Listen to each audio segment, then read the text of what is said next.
সম্মানিত দর্শক আসসালামু আলাইকুম। আশা করি আল্লাহ তাআলার অশেষ রহমতে সকলেই খুব ভালো আছেন।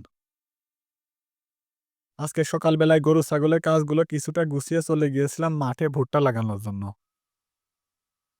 তো যখন আমি ভুট্টা লাগাতে যাচ্ছিলাম তখন দেখলাম যে রাস্তা দিয়ে মহিষের গাড়ি যাচ্ছে। আমাদের এদিকে আগে অনেক মহিষের গাড়ি দেখা যেত। তবে এখন মহিষের গাড়ি শুধুমাত্র আমাদের পুরো গ্রাম জুড়ে ২ টায় আছে। আর গ্রাম বাংলার এই ঐতিহ্যবাহী মহিষের গাড়ি দিন, দিন হারিয়ে যাচ্ছে। এজন্য ভাবলাম আপনাদের একটু দেখানো যাক। কেননা যারা শহরে বাস করেন তারা কিন্তু মহিষের গাড়ি হয়তোবা দেখার সুযোগ পান না। তো মাঠে গিয়ে কিছুটা ভুট্টা লাগানোর পরে যখন ১টা বেজে পার হয়ে গেল তখন আমি আবারও বাড়িতে চলে এসেছিলাম। কেননা যদি সারাদিন ভুট্টা লাগানোর পেছনে থাকি তাহলে কিন্তু গরু ছাগলগুলো না খেয়ে থাকবে। তবে সম্পূর্ণ জমিতে ভুট্টা লাগানো এখনো হয়নি। আর অল্প কিছুটা বাকি আছে সেটা কালকে সকালে লাগানো হবে।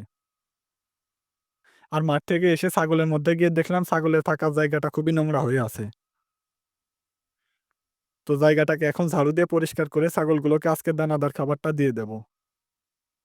ছাগলের বাইরে থাকার জায়গাটা এখন দিনে একবার ঝাড়ু দিলেই পরিষ্কার থাকে। কিন্তু বর্ষাকালে এই জায়গাটাকে দিনের মধ্যে ৫-৬ বার ঝাড়ু দিয়েও পরিষ্কার রাখা খুবই কষ্টকর হয়ে যাচ্ছিল। এবার বিকেল বেলায় ছাগলগুলোকে নেপিয়ার ঘাস খেতে দিয়েছি।